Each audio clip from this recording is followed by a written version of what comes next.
एक बार एक गांव में एक बुढ़िया रहती थी जिसका नाम था करुणा। वो तरह तरह के अचार बनाकर बेचती थी।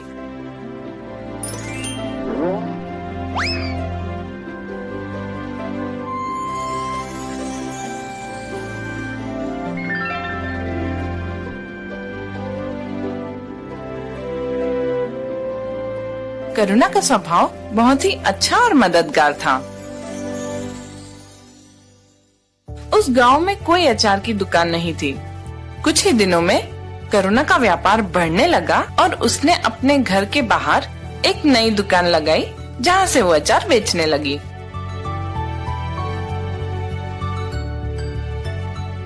रोज की तरह करुणा अपनी दुकान में अचार बेच रही थी जब वहां एक विघ्नेश नामक व्यक्ति आया। एक अचार की बरनी कितने की है? एक बरनी 25 रुपए की है बेटा। ठीक है, मुझे एक बरनी टमाटर की अचार चाहिए। करुणा ने एक टमाटर के अचार की बरनी उसे दी। विघ्नेश ने उसे 50 रुपए दिए। करुणा ने अपनी पोटली में 50 रुपए रखकर 25 रुपए विघ्नेश को वापस दिए।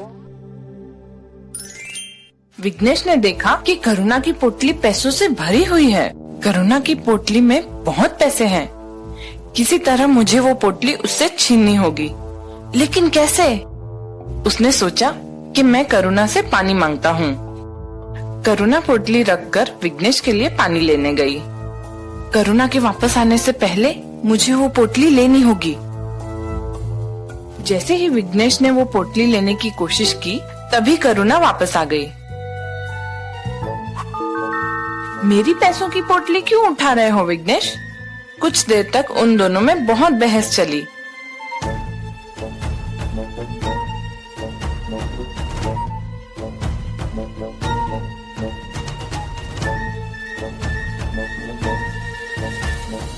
और विघ्नेश ने कहा, अब ये पंचायत ही तय करेगी कि ये पोटली किसकी है। तो अब मुझे पंचायत में बताना पड़ेगा कि ये मेरी पोटली है। विघ्नेश अभी छोटा है और अगर पूरी पंचायत के सामने उसे गलत साबित किया तो ये उसके लिए अच्छा नहीं होगा। वो अपनी गलतियों से खुद सीख जाएगा। अगर तुम्हें लगता है कि ये पोटली तुम्हारी है तो तुम इसे रख लो, मुझे कोई बहस नहीं करनी है। विघ्नेश ये सुन के बहुत खुश हुआ और वहाँ से चला गया। वो घर पहुँचते ही उस पोटली के पैसों को गिनने लगा। लगता है करुणा अचार बेचकर बहुत पैसे कमाती है, तभी उसने अपनी पोटली मुझे दे दी। मैं भी स्वादिष्ट अचार बनाकर बेचूंगा।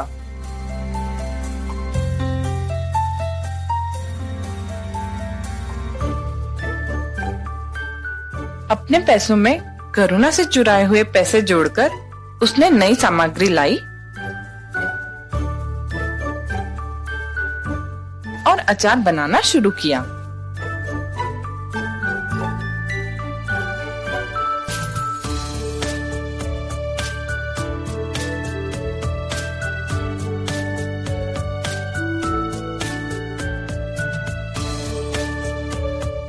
करुणा की दुकान के ठीक सामने विघ्नेश ने अपनी दुकान लगाई।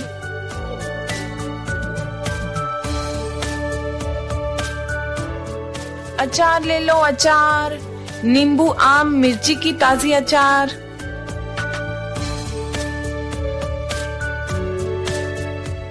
करुणा ने ये देखा कि इसने मेरे पैसों से अपनी दुकान एक मेरी दुकान के सामने लगाई है, लेकिन फिर भी करुणा के जो ग्राहक थे वो उससे ही अचार लेते थे।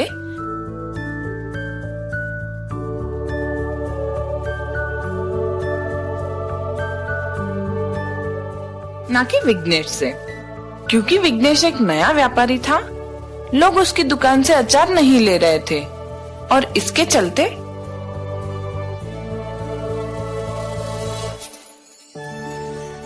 अचार पड़े पड़े सड़ने लगे।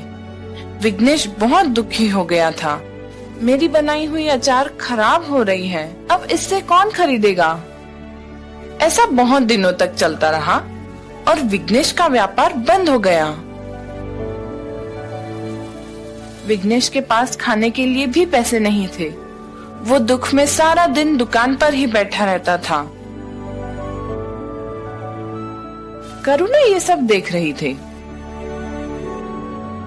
करुणा से विघ्नेश का दुख देखा न गया।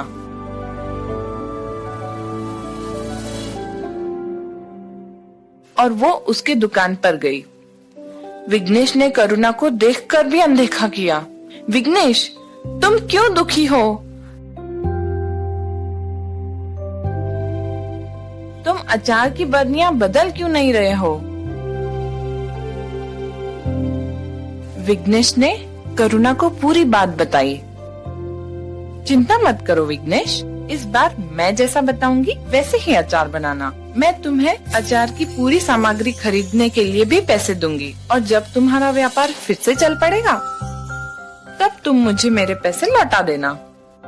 मैंने आपकी पोटली चुराई, आपकी दुकान के सामने अपनी दुकान लगाई और आप फिर भी मेरी मदद कर रही हैं। मैं ऐसा बुरा बर्ताव फिर कभी नहीं करूँगा।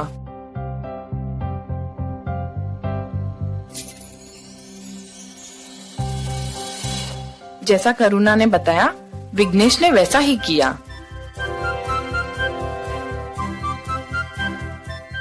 और जल्द ही उसका व्यापार बढ़ने लगा।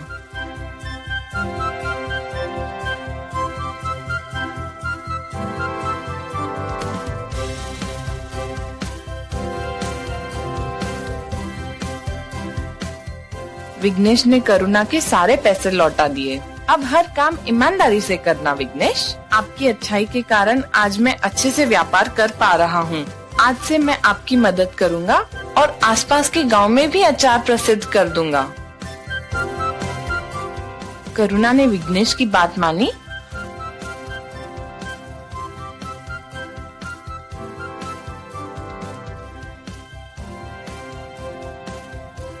और अचार आसपास के गांव में बहुत प्रसिद्ध हुई।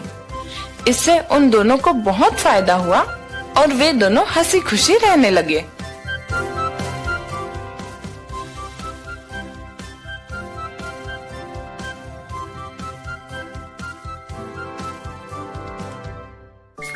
भुट्टे वाला। एक गांव में 3 सबसे अच्छे दोस्त भूषण, रवि और संतोष रहते थे। इन तीनों दोस्तों ने मिलकर मकई की फसल की कटाई शुरू की। उनकी पत्नियां नाश्ते के डिब्बे के साथ रोज खेत आती थीं और अपने पतियों को खाना खिलाती थीं। तीनों किसान एक दूसरे के बहुत करीब थे, यहाँ तक कि उनकी पत्नियां भी एक दूसरे के बहुत करीब थीं।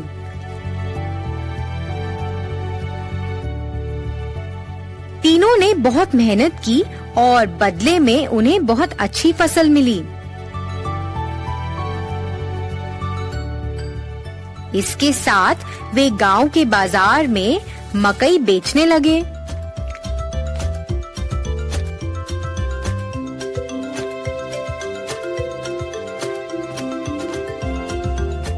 कुछ ही समय में स्वाद और मिठास के कारण सभी मकई भुट्टे बिक गए और दिन के अंत में उन्हें खूब कमाई हुई।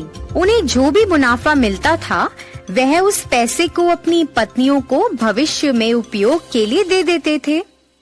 उन 3 दोस्तों के लिए फसल काटना, खेत में देखभाल करना। तीनों किसान अपनी दिनचर्या में व्यस्त हो गए। उनकी पत्नियां अपने दैनिक घरेलू कामों को पूरा करती थीं और एक साथ एक जगह बैठकर फिर गपशप करती थीं। फिर एक दिन रवि और संतोष की पत्नी आपस में बैठकर बातें कर रहे थे। फिर भूषण की पत्नी अपने गले में एक बहुत लंबी सोने की माला पहनकर आश्चर्यजनक तरीके से उनके पास आई। अन्य 2 महिलाएं उस लंबी सोने की माला को देखकर आकर्षित हुईं और वो भी वैसी माला खरीदना चाहती थीं। यह जानने के बाद कि भूषण की पत्नी ने अपने पति की बचत से सोने की लंबी चेन खरीदी है, उन्होंने भी अपने पतियों की बचत से सोना और साड़ी खरीदे और फिर उन्होंने ऐसा करना शुरू कर दिया।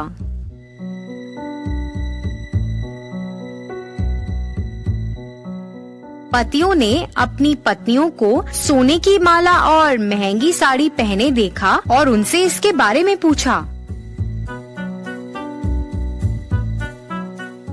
ऐसा बेफजूल खर्च पर पैसा बर्बाद करने के कारण वह सभी अपनी पत्नियों से नाराज थे और तीनों गुस्से में घर से निकल गए और सीधे खेत में आ गए। तीनों ने इस पर चर्चा की। वह उन्हें सबक सिखाना चाहते थे।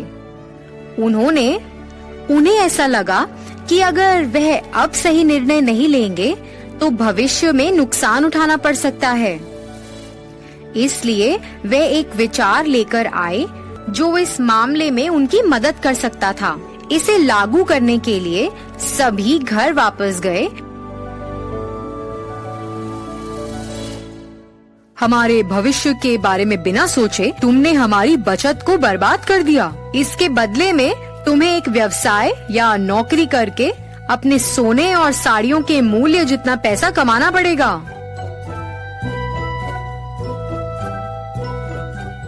तुम तीनों आपस में फैसला करो कि इतनी बड़ी रकम कैसे कमाओगे और हमें अपना अंतिम फैसला सुनाओ।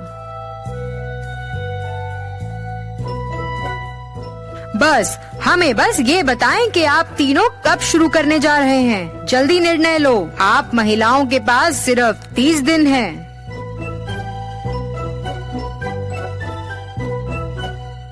तीनों अपनी पत्नियों को समझाकर घर से निकले। उसके बाद तीनों पत्नियां अपने सामान्य स्थान पर मिली। 30 दिनों में इतनी बड़ी कमाई कैसे संभव है? इतनी बड़ी रकम कमाने के लिए हमें ऐसा व्यवसाय शुरू करना होगा जो इस गांव में अभी तक नहीं है। यह क्या व्यवसाय हो सकता है? तीनों ने खूब चर्चा की।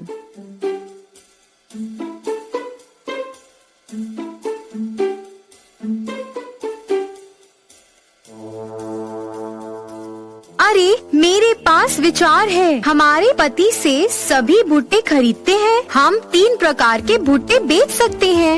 एक कच्चे, फिर एक तले हुए और एक वो जिस पर नींबू, नमक और काली मिर्च का लेप हो। अन्य 2 महिलाएं भी भूषण की पत्नी से सहमत थी। वे तीनों अपने पतियों के पास गईं और अपने विचार के बारे में बताया। उनकी बात सुनकर तीनों किसानों ने सहमति जताई। उस दिन से उन तीनों ने बहुत मेहनत करना शुरू कर दिया, जैसा कि उन्होंने अपने पतियों से वादा किया था। उन्होंने अपनी दुकान के ठीक सामने एक बोर्ड लगाया जिस पर लिखा था कच्चा भुट्टा 15 रुपए, तला हुआ भुट्टा 20 रुपए और तला हुआ भुट्टा नमक, नींबू और काली मिर्च के साथ 25 रुपए। एक महिला ने भुट्टे का छिलका उतारा, दूसरी ने भुट्टे को भूना और तीसरी ने भुट्टे पर नींबू, नमक और काली मिर्च का लेप लगाया। बाद में उन्होंने उसे बेचकर पैसे कमाए। हालांकि ये महंगा था, पर फिर भी लोगों ने उसे खरीदना शुरू किया। 2 दिनों में ही काफी लोग भुट्टे लेने के लिए आए।